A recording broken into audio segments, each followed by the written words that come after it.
Assalamualaikum warahmatullahi wabarakatuh, anak-anakku sekalian, kelas 10, bertemu lagi dengan Bapak pelajaran matematika kelas 10. Materi kita kali ini adalah fungsi rasional ya.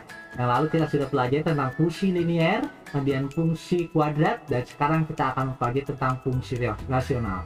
Fungsi rasional ini kita akan khususnya mempelajari tentang menggambar grafik fungsi rasional.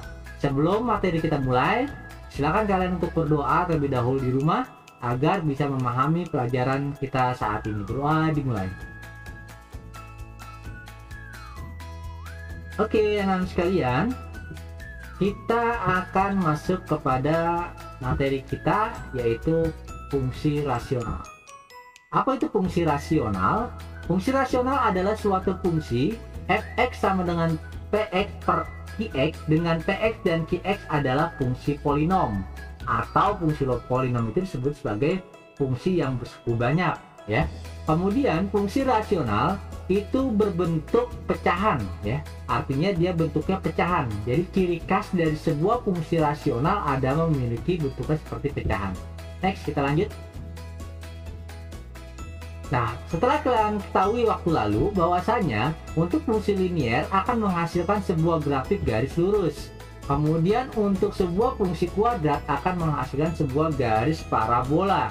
Kemudian untuk fungsi rasional ini sendiri akan menghasilkan namanya hiperbola. Nah, ini perbedaannya ya, anak-anak sekalian. Kita lihat gambarnya, ini namanya garis lurus pada fungsi linear. Kemudian ini yang telah kita pelajari waktu yang lalu adalah tentang fungsi kuadrat ya, bentuknya parabola. Kemudian nah ini yang disebut sebagai dari grafik fungsi rasional, di mana ada dua garis yang berwarna biru dan merah. Warna biru di sini ya disebut sebagai garis hiperbola, kemudian yang terputus-putus warna merah disebut sebagai asintot ya. Ada dua nih ya. Nah, ini garis apa sih dua ini? Asintot itu apa sih? Nanti akan kita pelajari di fact berikutnya. Nah, kita akan mengetahui dulu tentang bentuk umum sebuah fungsi rasional. Fungsi rasional memiliki bentuk umum fx sama dengan px per qx, dengan qx sama dengan bukan sama dengan 0. Artinya nilai penyebut ini tidak boleh 0. Kalau 0, artinya setiap bilangan yang dibagi 0 akan tidak terdefinisi nantinya. Bentuknya semacam apa saja, bentuk dari sebuah fungsi rasional adalah seperti ini. Artinya bentuknya seperti bentuk pecahan. Ya, baik di sininya kuadrat, fungsi kuadrat, di sininya linear. Kuadrat dan linear ini juga disebut sebagai fungsi rasional. Linear ini disebut sebagai fungsi rasional. Kemudian kuadrat juga dikatakan sebagai fungsi rasional, dan linear kuadrat bentuknya juga disebut sebagai fungsi linear, yang pastinya dia berbentuk pecahan. Ada beberapa cara untuk menggambar sebuah grafik atau kurva fungsi rasional, di mana yang pertama adalah menentukan koordinat titik potong dengan sumbu x jika y sama dengan 0. Yang kedua, menentukan koordinat titik potong dengan sumbu y jika x sama dengan 0. Dan yang ketiga, menentukan asintot tegak jika bagian penyebut sama dengan 0. Dan yang keempat, menentukan asintot datar jika bagian penyebut sama dengan 0. Dan terakhir adalah menentukan beberapa titik yang dilalui grafik, yaitu sebagai garis bantu nantinya ya, sebagai garis bantu. Next. Nah, kita langsung saja kepada contoh soal agar lebih memahami. Di sini gambarlah grafik fungsi y sama dengan 2x min 4 per x plus 2. Nah, cara penyelesaiannya, yang pertama kita menentukan sebuah titik potong dengan sumbu x jika y sama dengan 0. Berarti kalau kita mencari x, berarti y-nya harus jadi 0. Bagaimana caranya? Masukkan nilai dari fungsi 2x min 4 per x plus 2. Kemudian y-nya kita jadikan 0 ya. Kemudian kita balik posisinya agar mempermudah perhitungan. 2x min 4 per x plus 2 sama dengan 0. Ini dikali silang saja. Jadi kali silang akan menjadi 2x min 4 per 0. Ya, maaf, 2x min 4 sama dengan 0. Kemudian 2x-nya turun sama dengan 0 ditambah 4. Ya, 4 dari mana? Dari negatif 4 pindah ruas ke arah kanan. Kemudian X berarti 4 dibagi 2. Artinya X-nya adalah 2. Kita dapat titik koordinatnya. X-nya adalah 2, Y-nya adalah 0. Jadi kita gambar dulu sumbu X-nya. Kemudian kita buat juga sumbu Y-nya. Kemudian tadi X-nya 2, Y-nya 0. Berarti titiknya ada di X. Ini di 2 ya. Oke, lanjut. Kita akan menentukan koordinat titik potong dengan sumbu Y jika X-nya ada 0. Berarti kita akan mencari di sumbu Y jika X-nya kita ganti 0. Berarti Y sama dengan 2X min 4 per X plus 2. Berarti setiap X kita ganti 0. Semua X kita ganti 0. Jadi 2 kali 0 dikurang 4 per 0 ditambah 2. Artinya 0 dikurang 4 per 0 ditambah 2. Ya, 0 dikurang 4 hasil negatif 4 dan 0 tambah 2 hasilnya 2. Berarti Y-nya negatif 4 dibagi 2 hasilnya negatif 2. Artinya kita dapat titik koordinatnya adalah jika X-nya 0, berarti Y-nya adalah negatif 2. Dimana kita taruh? Ya, kita simpan negatif ya. Y-nya di sini, 0-nya di sini. Berarti titiknya ada di Y. Kita dapat seperti itu. Nah, baru kita akan mengenal tentang asimtot. Nah, di sini kita lihat dulu definisi dari sebuah asimtot ya. Asimtot adalah sebuah garis lurus yang didekati oleh kurva lengkung. Di mana kurva tersebut sangat dekat dengan garis asimtot di titik jauh tak terhingga. Tapi kurva ini tidak akan memotong garis asimtot tersebut. Asimtot biasanya digambarkan sebagai garis yang terputus-putus. Oke, kita buktikan saja. Sebenarnya penasaran ya, sebenarnya bagaimana sih garis atau yang disebut asimtot itu? Cara menentukan asimtot tegak. Sebenarnya asimtot itu ada 3, asimtot tegak, asimtot miring, dan asimtot mendatar atau datar.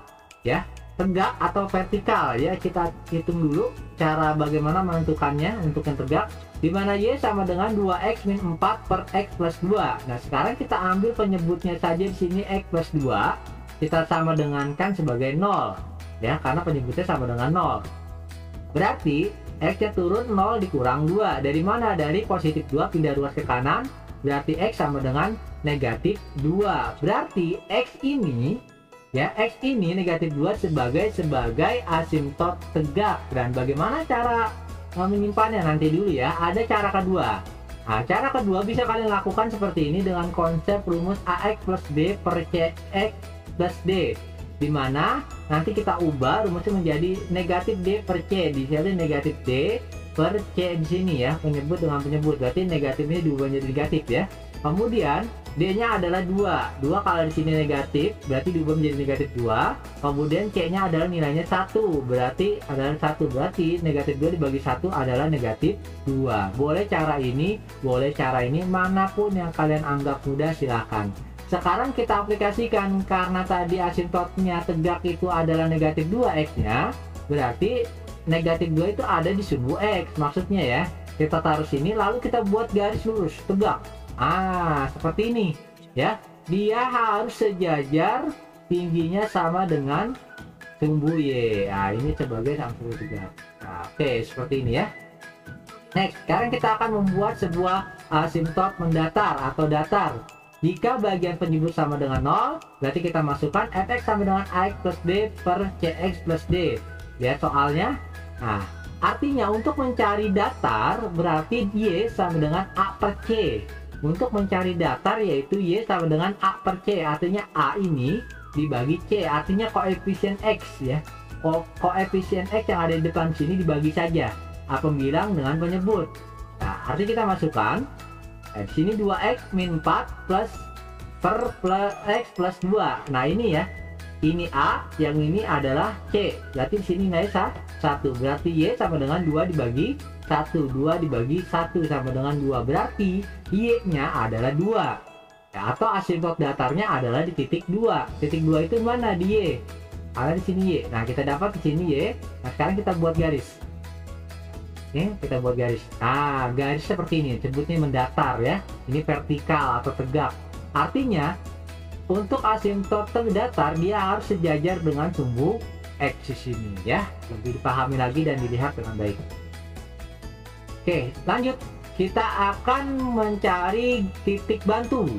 Artinya agar nanti kita bisa buat garis hiperbola, berarti kita harus buat garis bantu ya. Sebenarnya di sini bisa ya. Kalian ini cuman kalau kita lihat buat titik ini saja, ini seakan-akan garis lurus, tapi sebenarnya garis ini melengkung nantinya begini ya. Melengkung, mendekati ya, mendekati sebuah asimtot, tapi kita pakai garis bantu. Nah, ini titik 2, X-nya adalah titik 2 ini ya. Tadi sudah kita cari, itu pasti Y-nya adalah 0. Kemudian kalau X-nya 0, berarti Y-nya itu akan menjadi negatif 2. Sekarang kita cari titik bantu. Sebenarnya bebas, yang penting kalian mencari titik bantu baik ke nilai X ataupun ke nilai sumbu Y nantinya, atau nanti mencari sebuah lawannya. Nah, sekarang Bapak umpamakan di sini kita dapatkan kita masukkan negatif 1 ya. Kita negatif 1 untuk mencari garis bantunya.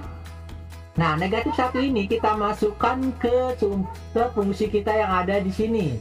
Kita masukkan ke fungsi kita yang ada di sini, yaitu 2 dikali negatif 1, X ini diganti negatif 1 ya, dikurang 4 per X plus 2. 2 dikali negatif 1 menjadi negatif 2. Negatif 2 dikurang 4 menjadi negatif 6. Nah, per negatif 1 ditambah 2 berarti 1 ya. Berarti negatif 6 dibagi 1 hasilnya akan negatif 6. Nah, ini negatif 1 kita taruh di X, kemudian negatif 6 nya ditaruh Y. Nah, nanti negatif 1 dan 6 ini kita titik temukan di mana? Di sini, kira-kira di sini ya. Kira-kira akan bertemu di sini. Berarti kita buat titik ya sini ya, titik bantu. Selanjutnya titik berikutnya adalah titik 6. 6 nya adalah di X, kita umpamakan namanya X sini. Kita masukkan namanya di X, berarti 6 kita masukkan ke fungsi ini. Berarti 2 dikali 6 dikurang 4 ya. 2 dikali 6 dikurang 4 dibagi 6 ditambah 2. Berapa hasilnya? Adalah 1.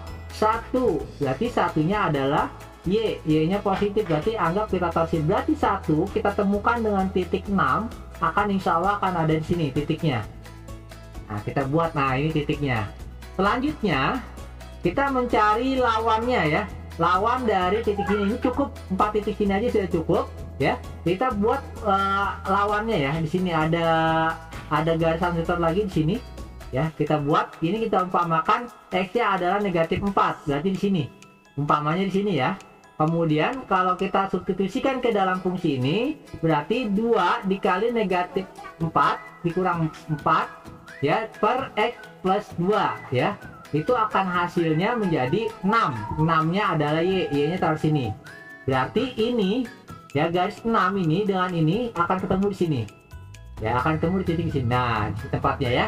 Kemudian kita cari lagi garis bantu lagi atau titik bantu lagi, yaitu negatif 6. X-nya kita anggap negatif 6 di sini. Berarti negatif 6 kita substitusikan ke sumbu 2X min 4 per X plus 2. Ini kalau kita kalikan nanti hasilnya menjadi 4. Nah, 4 ini kita taruh di sini, Y-nya ya. Artinya titik negatif 6 ketemu dengan titik 4 ya. Artinya nanti akan ketemu titik di sini. Di sini ya. Nah, kemudian barulah kita sambungkan. Nah, seperti ini garisnya, ini disebut sebagai garis hiperbola ya. Seperti ini juga. Sebenarnya kalau dilanjutkan ini juga akan ada titik-titik bantu. Tapi yang tadi Bapak maksud, kalau kalian tidak buat titik bantu juga sebenarnya sudah jadi ya.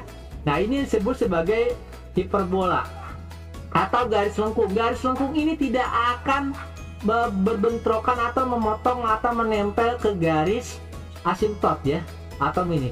Sepanjangnya tidak akan menempel, karena tadi pada definisinya asimtot itu tidak akan terkena atau tertempel atau memotong garis hiperbola atau garis lengkung pada kurva fungsi rasional.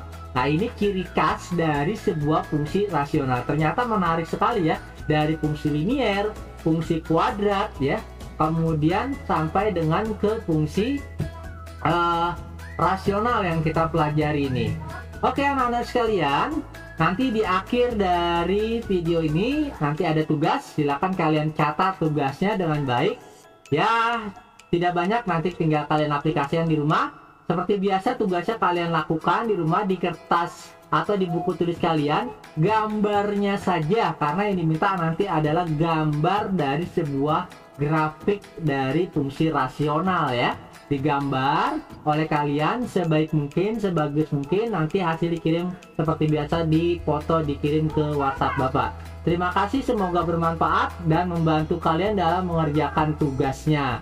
Sampai bertemu minggu depan di pelajaran berikutnya. Akhir kata, wassalamualaikum warahmatullahi wabarakatuh.